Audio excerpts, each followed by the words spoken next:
Assalamualaikum warahmatullahi wabarakatuh. Bertemu lagi dengan saya Kurnia Siswi Alfasa dari 3 Ekonomi Syariah AF. Di sini saya akan menjelaskan sedikit tentang sesat nalar atau fallacy logical. Nah, permasalahan tentang logika sebenarnya sangat menarik bagi setiap manusia karena berpikir merupakan kegiatan rohani yang berlangsung terus-menerus pada manusia apabila manusia tersebut masih hidup. Setiap kegiatan berpikir manusia menggunakan akalnya untuk mengambil keputusan apa yang telah mereka pikirkan. Manusia tidak akan melepaskan diri dari karakteristik berpikirnya menurut kemampuan dirinya serta persepsi yang ditangkap oleh pikirannya. Dalam masyarakat umum, kurang begitu memperhatikan bahasa yang dipakai dalam sehari-hari sehingga ucapan yang dipakainya itu terpengaruh oleh tradisi keumuman yang telah menjadi kesepakatan bersama. Walaupun pengertiannya mengandung kesalahpahaman apabila ditangkap oleh pihak yang lainnya. Nah, secara sederhana, kesesatan berpikir atau dalam bahasa Inggrisnya itu fallacy logical merupakan kekeliruan penalaran yang disebabkan oleh pengambilan kesimpulan yang tidak sahih dengan melanggar ketentuan-ketentuan logika atau susunan, dan penggunaan bahasa yang serta penekanan kata secara sengaja maupun tidak sengaja telah menyebabkan pertautan atau asosiasi gagasan yang tidak tepat. Kesesatan berpikir adalah kesalahan yang terjadi dalam aktivitas berpikir yang dikarenakan penyalahgunaan bahasa dan penyalahgunaan relevansi. Pada dasarnya, logika diajarkan untuk menghindari kesesatan berpikir seseorang agar dia tidak keliru dalam mengambil sebuah kesimpulan dari beberapa proposisi. Dalam sejarah perkembangan logika, terdapat berbagai macam tipe kesesatan dalam penalaran. Walaupun model klasifikasi kesesatan dianggap baku sehingga saat ini belum ada yang disepakati oleh para ahli, mengingat cara bagaimana penalaran manusia mengalami kesesatan yang sangat bervariasi. Namun secara sederhana, kesesatan dapat dibedakan menjadi dua, yaitu kesesatan material dan kesesatan formal. Nah, kesesatan material dan kesesatan formal itu apa sih? Nah, nanti akan saya jelaskan satu persatu ya. Yang pertama yaitu kesesatan material. Kesesatan material ini adalah kesesatan yang terutama menyangkut isi materi penalaran. Kesesatan ini dapat terjadi karena faktor bahasa yang menyebabkan kekeliruan dalam menarik kesimpulan, dan juga dapat terjadi karena memang tidak adanya hubungan logis atau relevansi antara premis dan kesimpulannya. Berikut ini ada beberapa bentuk kesesatan material karena penggunaan bahasanya. Yang pertama, kesesatan aksentuasi verbal. Kesesatan ini terjadi karena ada satu suku kata yang harus diberi tekanan. Apabila tidak dilakukan, akan berakibat atau menyebabkan perubahan arti kata tersebut. Contohnya nih pada kata serang. Kalau serang itu kan merupakan menunjukkan nama kota kan. Kalau serang itu tindakan menyerang dalam pertempuran. Kan ada perbedaan arti dari walaupun itu cuma satu kata aja. Nah, dan yang kedua nih, kesesatan aksentuasi non verbal. Contohnya dalam pernyataan dengan 1 juta Anda bisa kuliah. Pada kenyataan ini uang sebesar 1 juta hanya untuk cicilan pertamanya saja apabila ingin mendaftar sebagai mahasiswa pada suatu universitas. Setelah itu pada semester berikutnya atau semester lanjutannya nanti pasti kan akan membayar sejumlah uang tertentu semacam untuk membayar UKT. Dan yang ketiga nih, ada kesesatan equivokasi verbal. Kesesatan ini terjadi pada perbincangan di mana bunyi yang sama disalahartikan menjadi dua maksud yang berbeda. Misalnya kata menjilat. menjilat coklat atau kembang gula. Dengan menjilat dalam pengertian membesar-besarkan atau mengharum-harumkan seseorang dengan satu maksud yang ingin dicapainya. Dan yang keempat ada kesesatan equivokasi nonverbal. Contohnya itu dalam menggunakan kain atau pakaian berwarna putih-putih. Itu kan berarti orang suci kan kalau di Indonesia. Tetapi beda lagi kalau di India. Wanita yang menggunakan kain yang berwarna putih-putih pada umumnya adalah janda. Dan selanjutnya yang kelima ada kesesatan amfiboli. Kesesatan ini dikarenakan adanya konstruksi kalimat sedemikian rupa sehingga artinya tuh menjadi bercabang. Ini dikarenakan letak sebuah kata atau term tertentu dalam konteks kalimatnya. Misalnya, dijual kursi bayi tanpa lengan. Pernyataan tersebut kan memiliki dua makna nih. Yang pertama, hendaknya dijual sebuah kursi untuk keperluan bayi tetapi tidak memiliki lengan karena cacat. Dan yang kedua, hendaknya dijual sebuah kursi bayi namun pada kursi bayi tersebut memiliki lengan kursi. Pernyataan yang seharusnya tertulis yaitu dijual kursi bayi tanpa lengan kursi. Dan yang keenam ini ada kesesatan metaforis. Pada kesesatan ini terjadi karena percampur adukan antara arti kiasan dengan arti yang sebenarnya. Artinya terdapat unsur persamaan dan sekaligus perbedaan antara kedua arti tersebut. Tetapi apabila dalam suatu penalaran arti kiasan disamakan dengan arti sebenarnya, maka terjadilah kesesatan metaforis yang dikenal juga dengan kesesatan karena analogi palsu. Contohnya, pemuda adalah tulang punggung negara. Penjelasan pada kesesatan metaforis ini, pemuda di sini adalah arti sebenarnya dari orang-orang yang berusia muda. Sedangkan kalimat tulang punggung adalah arti kiasan karena negara tidak memiliki tubuh biologis dan tidak memiliki tulang punggung layaknya makhluk vertebrata. Yang ketujuh, ada kesesatan relevansi. Kesesatan relevansi adalah sesat pikir yang terjadi karena argumentasi yang diberikan tidak setuju kepada persoalan sesungguhnya, tetapi terarah kepada kondisi pribadi dan karakteristik personal seseorang atau lawan bicara yang sebenarnya tidak relevan untuk kebenaran atau kekeliruan isi argumennya. Dan yang kedelapan nih, ada argumentum ad hominem tipe 1. Argumen ini diarahkan untuk menyerang manusianya secara langsung. Penerapan argumen ini dapat menggambarkan tindakan pelecehan terhadap pribadi individu yang menyatakan sebuah argumen.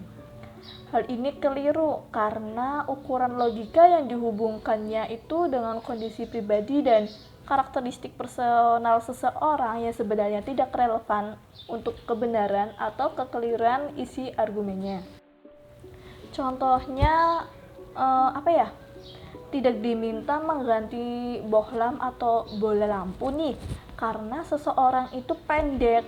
Kesesatan tingkat keberhasilan pergantian sebuah bola lampu dengan menggunakan alat bantu tangga tidak tergantung dari tinggi atau pendeknya seseorang.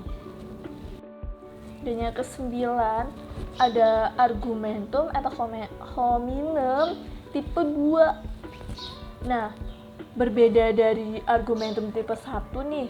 Kalau argumennya tipe 2 ini menitik beratkan pada perhubungan antara keyakinan seseorang dan lingkungan hidupnya.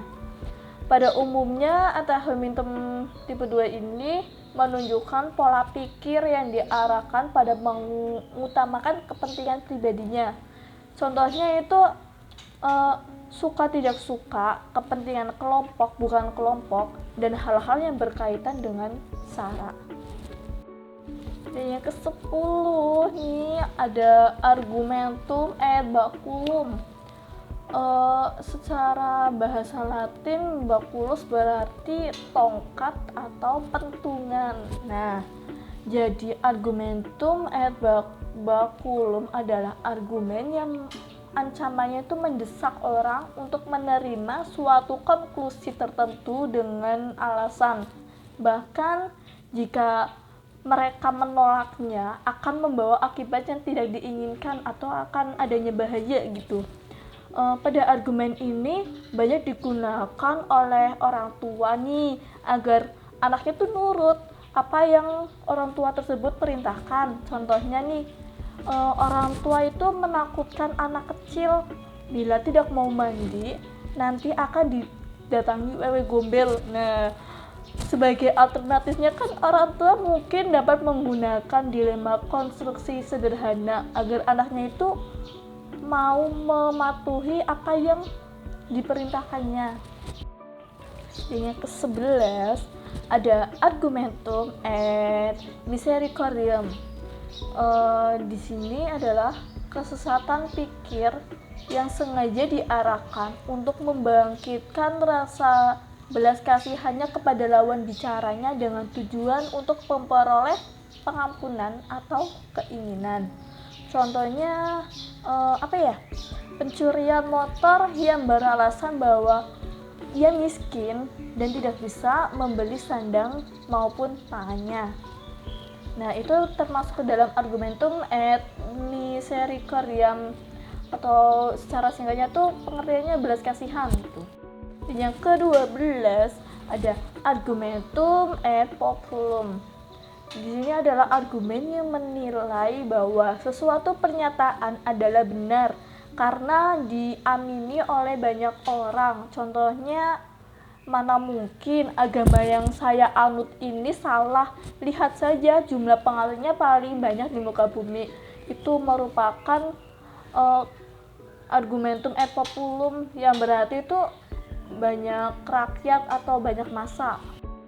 Yang ke-13 ada argumentum autoritatis. Pada argumen ini yaitu sesat pikir di mana nilai penalarannya itu dilakukan oleh keahlian atau kewibawaan seseorang yang mengemukakannya. Contohnya, apa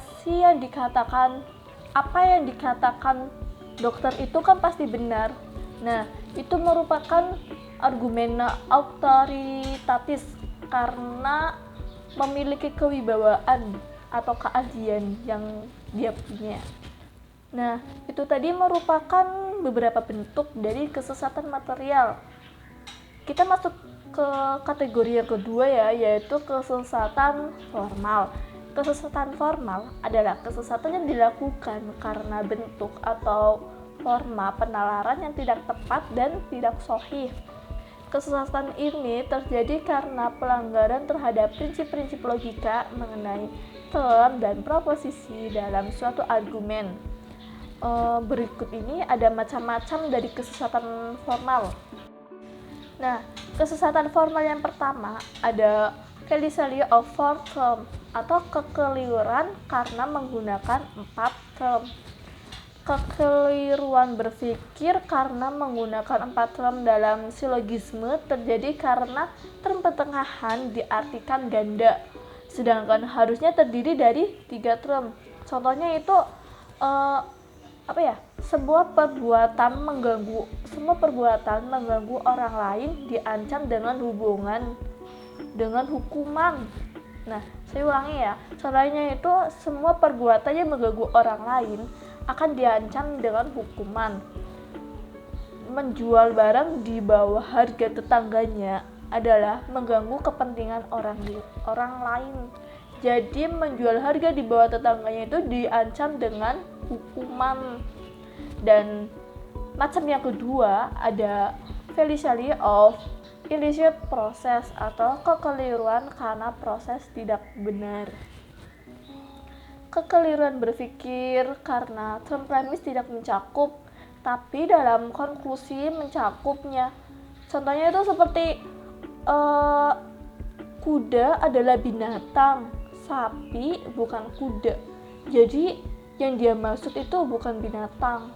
Nah, gitu ya contohnya. Yang ketiga ada fallacy of two negative premise. Kekeliruan karena menyimpulkan dari 2 premis yang negatif. Kekeliruan berpikir karena mengambil kesimpulan dari dua premis negatif sebenarnya tidak bisa ditarik konklusi. Contohnya, tidak satupun barang yang baik itu murah, dan semua barang di toko itu adalah tidak murah. Jadi semua barang di toko itu adalah baik. Jadi gitu maksudnya ya. Dan yang keempat, ada fallacy of affirming the consequence, atau kekeliruan karena mengakui akibatnya. Kekeliruan dalam berpikir dalam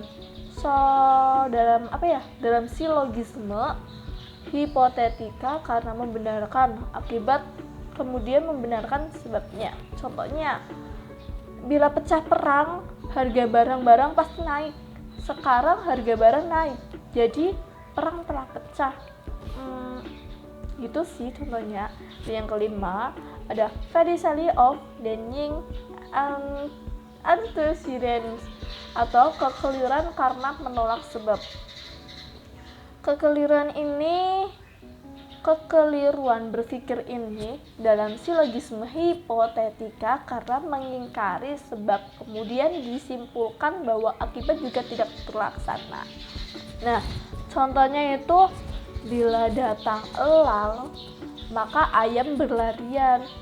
Sekarang elang tidak datang, jadi ayam tidak berlarian. Gitu sih. Yang keenam, ada fallacy of disjunction, kekeliruan dalam bentuk disjunktif.